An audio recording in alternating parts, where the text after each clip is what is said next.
Hello everyone, good morning. आप सभी का स्वागत है मेरे यूट्यूब चैनल में। आज का हमारा टॉपिक है इंट्रोडक्शन ऑफ कंप्यूटर। इसके पहले हमने मैं 4 वीडियो अपलोड कर चुकी हूँ, जिसमें से इंट्रोडक्शन ऑफ कंप्यूटर के 50 MCQ, इसके अलावा computer generation, input output device, hardware and software. 4 video upload हैं, जिसमें से हमारे 30 क्वेश्चन किए गए हैं। ये जो क्वेश्चन मैं करवाई हूँ, ये आप लोगों के प्रीवियस ईयर में पूछे गए क्वेश्चन हैं, जो बहुत ही इम्पोर्टेंट क्वेश्चन है।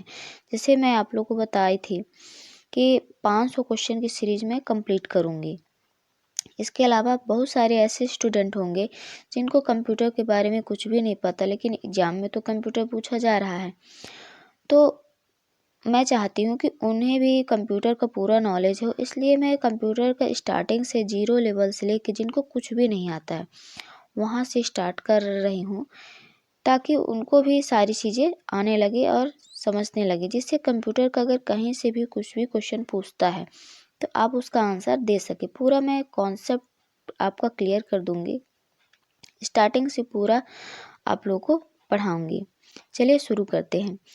हमारा इसमें आज जो भी मैं आपको पढ़ाऊँगी उसका टॉपिक रहेगा introduction of computer, features of computer, application of computer, limitation of computer, history of computer. इसमें से बताऊंगी कि कंप्यूटर क्या है, उसकी विशेषताएं, उसका उपयोग क्या है और उसकी सीमाएं। इंट्रोडक्शन ऑफ कंप्यूटर शुरू करने के पहले आप लोगों से एक निवेदन है, अगर मेरी वीडियो आप लोगों को अच्छी लगे तो प्लीज़ अपने फ्रेंड के साथ शेयर करिए, लाइक सब्सक्राइब करिए और कमेंट भी ज़रूर करिए, और वीडियो को लास्ट तक ज़रूर देखिए। जब तक आप वीडियो लास्ट तक नहीं देखेंगे आपको पूरी इन्फॉर्मेशन प्राप्त नहीं होगी। चलिए शुरू करते हैं। कंप्यूटर एक इलेक्ट्रॉनिक डिवाइस है जो यूजर द्वारा किए गए इनपुट को प्रोसेस करके इंफॉर्मेशन के रूप में आउटपुट प्रोवाइड करता है। देखिए, कंप्यूटर क्या है, एक इलेक्ट्रॉनिक डिवाइस है जो यूजर द्वारा, यूजर कौन है, हम और आप, जो भी हम डाटा इनपुट करते हैं, डेटा हमारा कुछ भी हो सकता है। डेटा क्या कहलाता है, कोई भी सिंबल, अल्फ़ाबेट या न्यूमेरिक, ये हमारा डेटा हो सकता है। हम कुछ भी अपने कंप्यूटर में डेटा इनपुट करते हैं। इनपुट करने के बाद सीपीयू डेटा को प्रोसेस करता है। प्रोसेस करने के बाद उस डेटा को इंफॉर्मेशन के रूप में कन्वर्ट करता है और हमको आउटपुट के रूप में प्रोवाइड करता है। ठीक है, फिर से एक बार समझ लीजिए। बहुत सारे लोग नए होंगे जो कंप्यूटर के बारे में बिल्कुल भी नहीं जानते होंगे, उनको कुछ भी समझ में नहीं आता होगा। तो फिर समझ लीजिए क्या होता है। कंप्यूटर एक इलेक्ट्रॉनिक डिवाइस है जो यूजर द्वारा किए गए इनपुट, हम जो भी इनपुट करते हैं, डेटा हमारा आपको बताई हूँ, डेटा कुछ भी हो सकता है, कोई भी सिंबल, नंबर या अल्फ़ाबेट हो सकता है, कुछ भी हम डेटा इनपुट करते हैं और सीपीयू हमारा उस डेटा को प्रोसेस करता है। प्रोसेस करने के बाद उस डेटा को इन्फॉर्मेशन के रूप में, आउटपुट के रूप में हमको प्रोवाइड करता है। ठीक है, इसके बाद देखिए इसकी प्रोसेस कैसे होती है, कैसे हमको आउटपुट प्राप्त होता है। सबसे पहले हम कोई भी डाटा को इनपुट करते हैं। डाटा को इनपुट हम किसी न किसी डिवाइस के माध्यम से करते हैं। जैसे अगर हम मोबाइल में भी डाटा इनपुट करते हैं तो हम टच का यूज करते हैं। टच पैड भी एक इनपुट डिवाइसेस होते हैं। अगर हम कंप्यूटर में डाटा को इनपुट करते हैं उसके लिए हमको इनपुट डिवाइस की आवश्यकता होती है। इनपुट डिवाइस कैसे, जैसे कीबोर्ड माउस से हम जब कोई भी डेटा को इंटर करते हैं या इनपुट करते हैं, इनपुट करने के बाद हमारा जो डाटा कहाँ पे जाता है, सीपीयू उस डाटा को प्रोसेस करता है और प्रोसेस करने के बाद उस डेटा को इंफॉर्मेशन के रूप में कन्वर्ट करता है। ठीक है, जैसे हम कुछ भी टाइप करते हैं तो वो हमारा कंप्लीट तो होता नहीं है, लेकिन जब वो डेटा सीपीयू के पास प्रोसेस होता है उसके बाद वो इंफॉर्मेशन के रूप में हमारे पास आउटपुट के रूप में प्राप्त होता है। ठीक है, इसके अलावा देखिए जो भी हम डाटा इनपुट करते हैं तो किस प्रकार से कंप्यूटर के पास पहुंचता है, इसका मैं आप लोगों को जब कंप्यूटर ब्लॉक डायग्राम बताऊंगी तब मैं आप लोगों को ये सारी चीज़ें समझाऊंगी। अभी केवल इतना समझ लीजिए कि कंप्यूटर डेटा यूजर कोई भी डेटा इनपुट करता है और सीपीयू उस डेटा को प्रोसेस करके हमको आउटपुट के रूप में इंफॉर्मेशन को प्रोवाइड करता है। ठीक है, अब देखिए कंप्यूटर, इसके अलावा कंप्यूटर का यूज हम हर जगह करते हैं। कंप्यूटर के बहुत सारे फीचर्स होते हैं। मैं आप लोग को इसका थोड़ा सा प्रोसेस समझा देती हूँ। अगला मैं आप लोग को ब्लॉक डायग्राम में बताऊंगी। जैसे हम कोई भी डेटा इनपुट करते हैं किसी भी इनपुट डिवाइस से, डेटा इनपुट करने के बाद हमारा डेटा प्रोसेस होने के लिए सीपीयू के पास जाता है। डेटा क्या होगा? प्रोसेस होगा। इसके बाद प्रोसेस होने के बाद हमको सीपीयू इंफॉर्मेशन के रूप में आउटपुट प्रोवाइड करता है। इस प्रकार से डेटा हमको इंफॉर्मेशन प्रोवाइड करता है। अगला है फीचर्स ऑफ कंप्यूटर। कंप्यूटर की विशेषताएं। कंप्यूटर की बहुत सारी विशेषताएं होती हैं, जैसे speed, accuracy, reliable, automatic, security, paperless work, quick decision, high storage. ठीक है, अब देखिए कंप्यूटर की जो स्पीड है वो बहुत तेज होती है। अगर हम कोई भी डेटा इनपुट करते हैं कंप्यूटर पे तो वो हमको जो हमको आउटपुट प्राप्त होता है वो बहुत ही कम टाइम पे आउटपुट प्राप्त होता है। जैसे हम कोई भी डेटा इनपुट किए, हमको माइक्रो सेकंड से भी कम में डाटा आउटपुट प्राप्त होता है। एक्यूरेसी का मतलब क्या होता है? शुद्धता। पूरे एक्यूरेसी के साथ हमको इंफॉर्मेशन प्राप्त होती है, कोई भी एरर की संभावना नहीं होती है। जैसे अगर कोई ह्यूमन कोई भी कैलकुलेशन करता है तो उसके कैलकुलेशन में हो सकता है कि कुछ एरर हो और उसके कैलकुलेशन की स्पीड इतनी भी तेज़ नहीं हो सकती, लेकिन कंप्यूटर को इतना फास्ट बनाया गया है कि वो अपनी एक सेकंड में कई करोड़ कैलकुलेशन कर सकता है और उतनी ही एक्यूरेसी के साथ। फिर रिलायबल का मतलब होता है विश्वसनीय। उसकी जो आउटपुट होती है, जो भी इंफॉर्मेशन कंप्यूटर के द्वारा हमको प्राप्त होता है वो रिलायबल होती, विश्वसनीय होती है। ऑटोमेटिक का मतलब क्या होता है? कंप्यूटर को अगर हम एक बार निर्देश देते हैं तो हमको आउटपुट तुरंत देता है और ऑटोमेटिक कार्य करता है। देखिए एक बात और आपको समझाना चाहती हूँ, कंप्यूटर को जब तक हम निर्देश नहीं देंगे तो कंप्यूटर अपने आप कार्य नहीं कर सकता है। कंप्यूटर में कार्य करने के लिए हमको कंप्यूटर को निर्देश देना पड़ता है, इंस्ट्रक्शन देना पड़ता है। जब हम कंप्यूटर को इंस्ट्रक्शन देंगे तब वो हमें डाटा को प्रोसेस करके आउटपुट प्रोवाइड करता है। ठीक है, अगला है सिक्योरिटी। कंप्यूटर हमको सिक्योरिटी भी प्रोवाइड करता है। हम कोई भी डेटा कंप्यूटर में रख सकते हैं, परमानेंटली स्टोर करके रख सकते हैं। उस डेटा को कोई भी हानि नहीं होगी। अगला है पेपरलेस वर्क। कंप्यूटर के यूज़ से बहुत सारा काम पेपरलेस हो सकता है। जैसे आज की डेट में बहुत सारे काम पेपरलेस हो गए हैं। Quick decision. देखिए कंप्यूटर को अगर हम कोई भी इंस्ट्रक्शन देते हैं और वो डेटा को प्रोसेस करके हमको आउटपुट प्रोवाइड करता है और क्विक डिसीजन भी, मतलब तुरंत कोई भी डिसीजन लेता है, सोचने समझने की उसमें क्षमता नहीं होती है। अगला है high storage, permanent storage. Computer की जो स्टोरेज होती है वो हाई स्टोरेज होती है। जैसे ह्यूमन बॉडी में क्या होता है, कोई भी इंफॉर्मेशन को कुछ टाइम तक वो स्टोर करके रखता है और फिर इसके बाद वो भूल भी सकता है।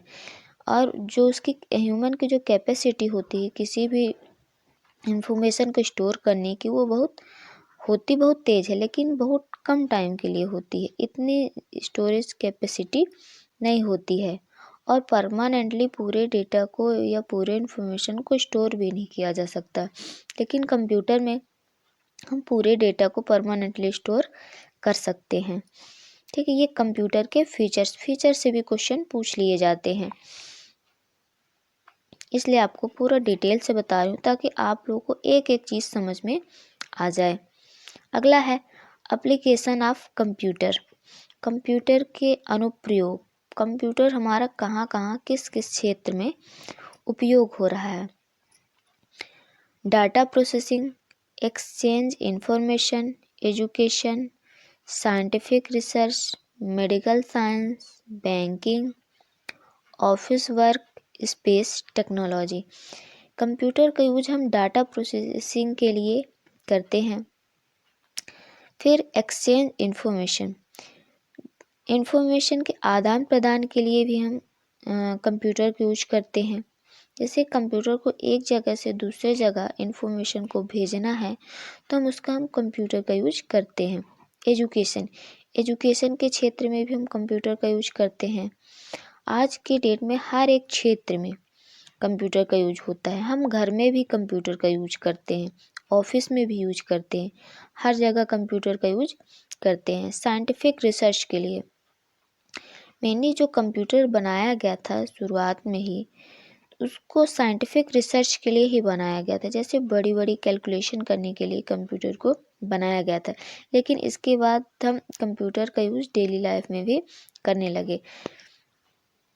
अगला है मेडिकल साइंस। कंप्यूटर का यूज़ मेडिकल साइंस में भी होता है। जो बड़ी बड़ी मशीन्स होती हैं मेडिकल साइंस में, उनमें भी कंप्यूटर का यूज होता है। बैंकिंग में भी होता है। ऑफिस वर्क के अलावा हम घर में भी कंप्यूटर का यूज करते हैं। स्पेस टेक्नोलॉजी, मतलब ओवरऑल हर क्षेत्र में कंप्यूटर का यूज किया जाता है।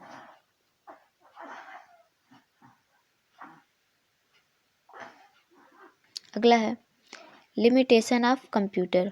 कंप्यूटर की कुछ लिमिटेशन भी होती हैं, जैसे नो माइंड, कंप्यूटर के पास दिमाग नहीं होता है। जब तक हम कंप्यूटर को इंस्ट्रक्शन नहीं देंगे तब तक वो कार्य नहीं करेगा। अगला है एक्सपेंसिव। कंप्यूटर एक्सपेंसिव भी होता है, इतना सस्ता भी नहीं होता है।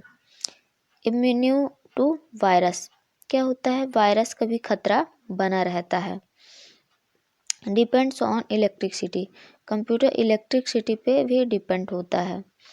बिना इलेक्ट्रिसिटी के कंप्यूटर हमारा ऑपरेट नहीं होगा। ठीक है, ये तो हो गई इंट्रोडक्शन ऑफ कंप्यूटर कि कंप्यूटर क्या है, उसके फीचर्स, एप्लीकेशन। अगला है कंप्यूटर सिस्टम। कंप्यूटर सिस्टम क्या होता है? देखिए, हमारा जो कंप्यूटर होता है हार्डवेयर, सॉफ्टवेयर और यूजर से मिलकर बना होता है। हमारा कंप्यूटर सिस्टम हार्डवेयर, सॉफ्टवेयर और यूजर के बिना कार्य नहीं कर सकता। जैसे अगर हार्डवेयर नहीं होगा तो हम सॉफ्टवेयर को कहाँ पे इंस्टॉल करेंगे?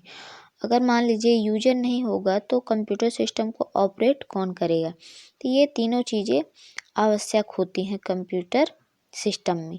हार्डवेयर के अंतर्गत क्या क्या आता है? Input output devices, CPU.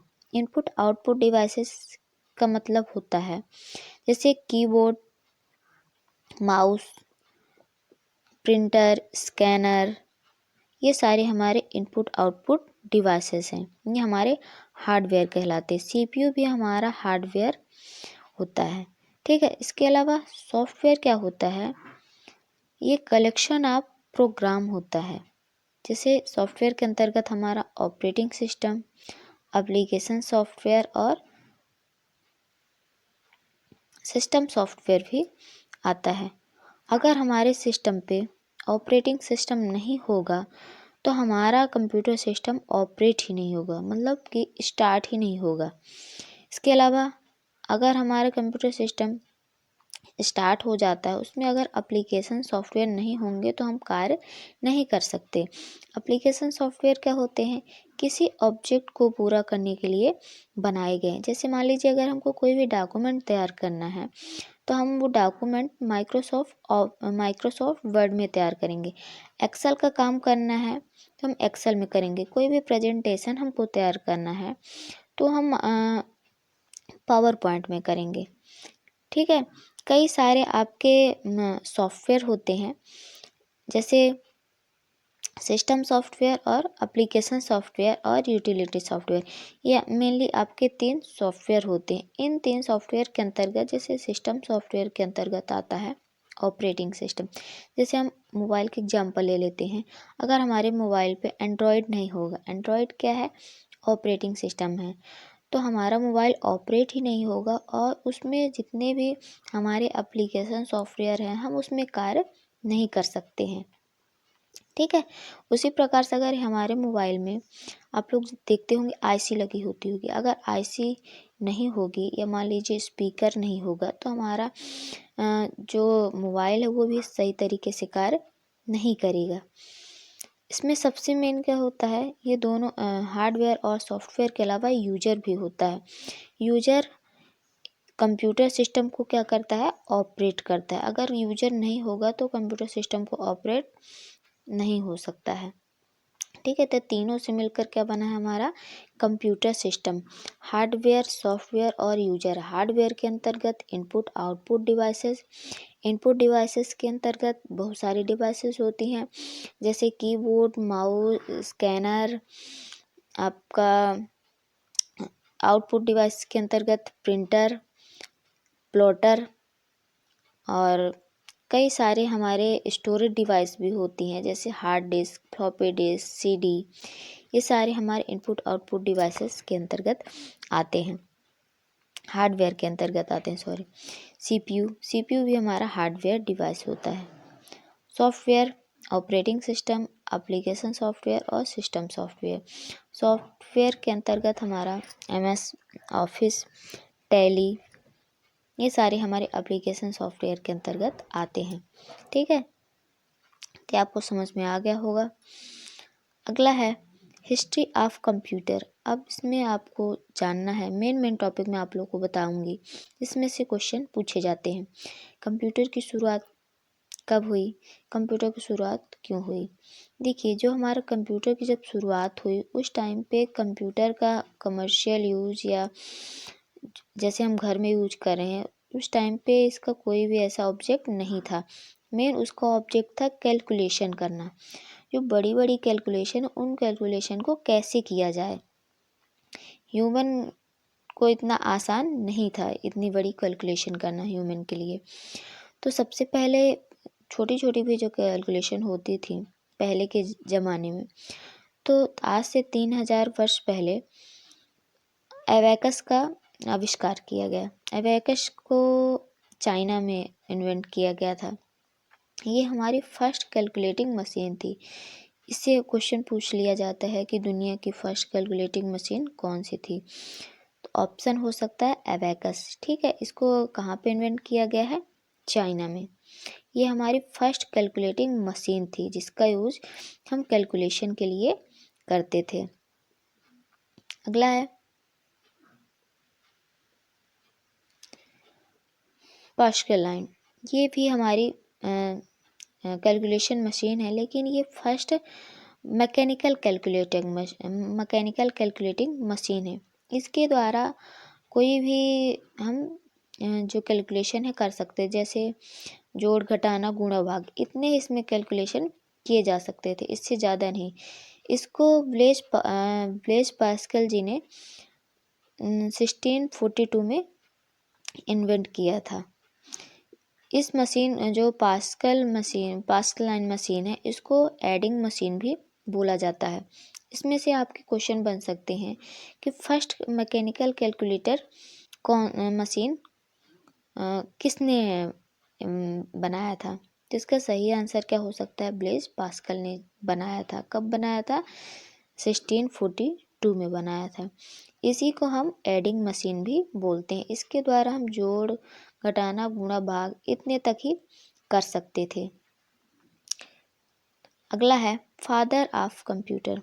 अब देखिए, कंप्यूटर के मेन जो फादर माने जाते हैं वो चार्ल्स बेबेज माने जाते हैं। चार्ल्स बेबेज को फादर ऑफ कंप्यूटर क्यों बोला जाता है? क्योंकि माना जाता है कि यही इन्होंने ही कंप्यूटर की आधार रखे थे। ठीक है, इन्होंने किसको इन्वेंट किया था? डिफरेंस इंजन और एनालिटिकल इंजन का इन्होंने आविष्कार किया था। ये क्या थी? एक ऑटोमेटिक मशीन थी जिसमें पंच कार्ड का यूज किया जाता था। चार्ल्स बेबेज ने डिफरेंस एंड एनालिटिकल इंजन का आविष्कार 1842 में किया था। इसमें से क्वेश्चन आपके बन सकते हैं कि चार्ल्स बेबेज कौन है? इन्हें फादर ऑफ कंप्यूटर बोला जाता है। इन्होंने ही कंप्यूटर की आधार रखी थी। इन्होंने डिफरेंस इंजन और एनालिटिकल इंजन को इन्वेंट किया था। ठीक है, ज़्यादा डिटेल में भी नहीं जा रही हूँ। जहाँ से क्वेश्चन बनते हैं, जो बेसिक है उतनी चीज़ें ही आप लोगों को बता रही हूँ। अगला है लेडी एडा अगस्टा। ये क्या थी? दुनिया की फर्स्ट प्रोग्रामर थी। ये चार्ल्स बेबेज के साथ मिलकर काम करती थी। इन्होंने ही जो डिफरेंस इंजन है इसमें इन्होंने फर्स्ट प्रोग्राम डाला था, इसलिए इन्हें फर्स्ट प्रोग्रामर बोला जाता है। दुनिया के फर्स्ट प्रोग्रामर इनको बोला जाता है। इन्होंने जो चार्ल्स बेबेज ने डिफरेंस इंजन और एनालिटिकल इंजन बनाया था उसी में इन्होंने फर्स्ट प्रोग्राम डाला था। ठीक है, इन्हें ही बाइनरी नंबर सिस्टम का आविष्कारक माना जाता है। लेकिन जो हमारा बाइनरी नंबर है इसके अलावा और भी कई वैज्ञानिक इसमें काम किए थे, तभी आज हम कंप्यूटर का उपयोग कर पा रहे हैं। लेकिन फर्स्ट जो आविष्कार का श्रेय जाता है वो लेडी एडा अगस्टा को ही जाता है। ठीक है, इससे भी आपको क्वेश्चन पूछा जा सकता है कि दुनिया की फर्स्ट प्रोग्रामर कौन थी? एडा अगस्टा थी। ठीक है, अब देखिए इसमें से जितने भी मैं आपको थोड़ा सा भी समझाई हूँ उसमें से कुछ क्वेश्चन भी आप लोग को एमसीक्यू करवा देती हूँ। ये एमसीक्यू भी प्रीवियस ईयर में पूछे गए हैं, ताकि आप जो भी अभी पढ़े हैं उसका आपको थोड़ा सा एमसीक्यू के माध्यम से आपको नॉलेज भी हो जाए कि किस प्रकार से क्वेश्चन पूछे जाते हैं। पहला क्वेश्चन है, कंप्यूटर में डेटा किसे कहा जाता है? जैसे मैं आप लोग को बताई हूँ, डेटा कुछ भी हो सकता है, कोई भी नंबर, कोई भी सिंबल या कोई भी कैरेक्टर डेटा कहलाता है। ठीक है, तो इसका जो सही आंसर होगा सिंबल एंड न्यूमेरिकल इंफॉर्मेशन, इसको हम डेटा कह सकते हैं। ठीक है, इसका सही आंसर होगा डी।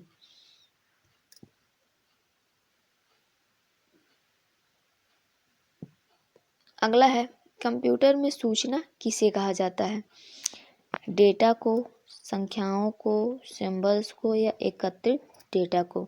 कंप्यूटर में सूचना एकत्रित डेटा को कहा जाता है। अगला क्वेश्चन है, किसने फर्स्ट मैकेनिकल कैलकुलेटिंग मशीन निर्मित की थी? जैसे अभी मैं आप लोग को बताई हूँ किसने निर्मित की थी? ब्लेज पास्कल जी ने निर्मित की थी फर्स्ट मैकेनिकल कैलकुलेटिंग मशीन 1642 में।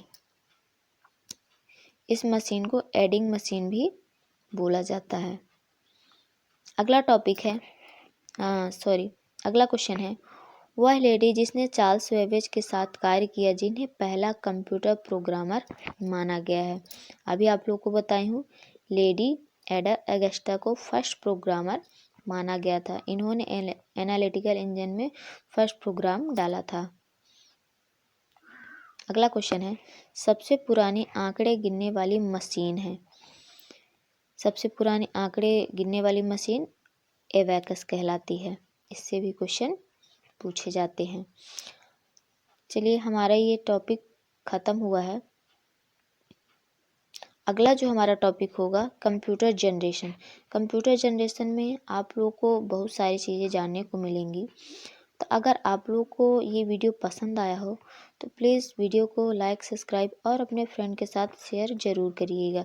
अगला टॉपिक है कंप्यूटर जनरेशन, जिसे हम और विस्तार से समझेंगे, क्योंकि इनसे ज़्यादातर बेसिक क्वेश्चन पूछे जाते हैं। कंप्यूटर जनरेशन से क्वेश्चन बनते हैं कि पहला कंप्यूटर कब आया और फर्स्ट जनरेशन में किसका यूज किया गया है, ऑपरेटिंग सिस्टम कब आया, ये इस तरह के क्वेश्चन बनते हैं। तो आपसे निवेदन है कि आप लोग सेकंड जो हमारा वीडियो आएगा उसको भी ज़रूर वॉच करिएगा।